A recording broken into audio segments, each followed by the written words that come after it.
Okay, so now we're going to talk about subjects.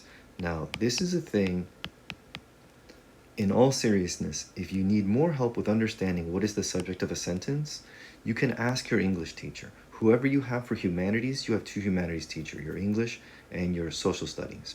Ask your social studies, now the other one. Ask your English teacher. They'll tell you about subjects of the sentence. Oh, apparently I got a notification there. If you pause the video, you can see what it was. Here's what we're going to talk about. Subjects. In English, you say, I go to the store. The subject is the person doing whatever the action is. I go to the store. What's the action here?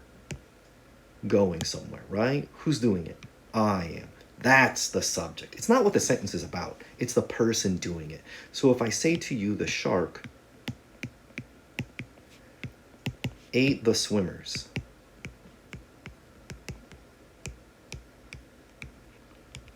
What's the subject of this sentence? It's not about the beach. It's not about wildlife. It's not about the circle of life. Things got to eat things. No. You find the action, ate, and you ask yourself, what in this sentence is doing the eating? Are the swimmers eating anything? No, they're not. The shark is eating something. That makes the shark the subject. Okay. Now, if you go back to my first example, I didn't give my name. I didn't say Senor Rhodes go to the store, right? I said I go to the store. Now, when I use a word to replace another word, that's called a pronoun, right? Again, you can maybe want to talk to your English teacher about it. We're going to deal with Spanish subject pronouns. If I want to say I in Spanish, I say yo. If I want to say you in Spanish, I'm going to say tú. If I want to say he, I would say él. And it's got to have the accent mark. If you don't have the accent mark, it's going to look like you're saying the. Remember that el, la, los, las, that L didn't have an accent mark. So make sure you put the accent mark, otherwise it's wrong. I am going to be like pointing it out, marking it for you. You've got to put the accent mark in L. If I want to say she, I'm going to put ella. Okay? What happens if I'm in a group?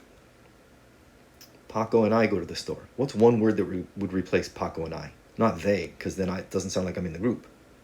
Not us, because you don't say us go to the store, right? It's we. And in Spanish, that's nosotros. Whoa, that one got weird. Did you see that? Honestly, I don't know what happened. Okay, nosotros. You, in English, the correct version, plural of you, is just you. I want you to take out your homework. I want you to take out your books. I'm talking to the whole class. In Spanish, there's a couple different words. If I'm making the plural of you, I would make vosotros. Put a pin in that. We'll come right back to it, okay? And if I want to say they, if it's a group of boys, I say ellos. If it's a group of girls, I say ellas. And if it's a mixed group of boys and girls, ellos. There's a thing called machismo. If you've never heard of it, Spanish is very patriarchal. I could give you some other examples. But if you have 10,000 women and one boy walks into the group, you got to call it ellos. If you don't like it, you can write a letter to the King of Spain. He won't accept my letters anymore. They got a restraining order and everything. Okay. I was going to organize them, but we got to go back and talk about this, the pin we put in, yeah? Okay. Some of you, I hope, when I wrote tú, were like, but wait a minute, Rhodesy. What about usted? I'm going to super break that down in the next video, okay? In Spain, vosotros is the plural of tú, and usted has the plural ustedes. But basically everywhere except Spain, they don't use this one at all. So the difference between tú and usted kind of goes away when you make it plural. Here's the thing I'm really trying to get to, though. Again, I will talk more about tú and usted and vosotros and ustedes in the next video. Have you ever read a book where the narrator says, I went to the store, I saw the guy, I bought the thing? if the book has I, that's what's called first person narration. Have you ever heard of that? Most books, if they're not in first person narration, are in what's called, well, think about it. He goes to the store. He saw the thing. He bought the stuff. Whatever. That's called third person. It's often called third person omniscient because omniscient means all knowing. C-I-E-N-T. That's probably close. Third person. It's called omniscient because they know what the guy was feeling and stuff like that. And how could you possibly know what was going on inside a person? Okay? So if we have 1 and 3, what's missing? Exactly. That's why your cause kids so smart. Oh, I don't know what I did there. Okay, check this out. Hopefully this is familiar. I hope you're looking at this going like, wait a minute, I know where this is going. Okay. What if I draw one of these lines? What's this line every time I draw it? Singular from plural. The vertical line is going to separate singular from plural, okay? There's a plural version. So in English, we have I, we have you, we have he and she, yeah? When I'm in a group, it becomes we. When you're in a group, it's really just supposed to be you. Sometimes I put you all, just to let people know I'm talking about plural. He and she, in English, both become they. We don't have a masculine and feminine version of this. These are the English subject pronouns. I go to the store, you go to the store, he goes to the store, she goes to the store. This is what we would use to be the subject of a sentence. Not the object, though. I wouldn't say he gives the book to I. I'd say he gives the book to me. That's a different set of words.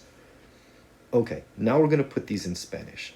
And again, I want you to notice this is first person. Singular is I, plural is we. If I'm just talking about myself, I say I. When I'm in a group, I say we. My friends and I, we went to the store. Second person singular is you. Second person plural is also you. Again, sometimes I'll say you all. Third person singular, he or she. Third person plural, they. Okay? These words in Spanish, they line up like this.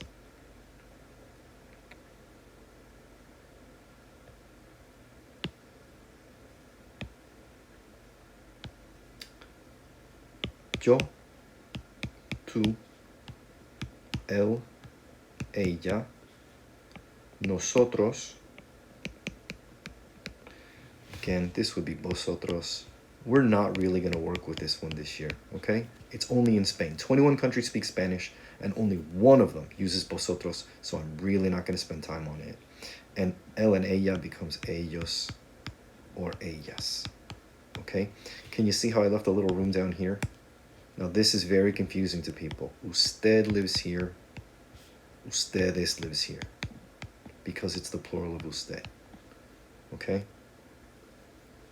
It does not mean he or she. I'm going to put a video on usted and tú be the next one. For now, please just trust me. Remember, these are all singular. Over here, these are all plural.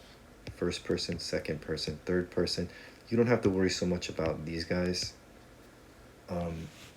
But I do need you to understand that this one matches this one because they're in the same spot. This one matches this one because they're in the same spot. That's why I draw it like this, in this shape. I'm going to call this shape the box. And I'm going to use it a lot all year. So when I say draw the box, I'm talking about this, the 2x3. Okay, those are your Spanish subject pronouns.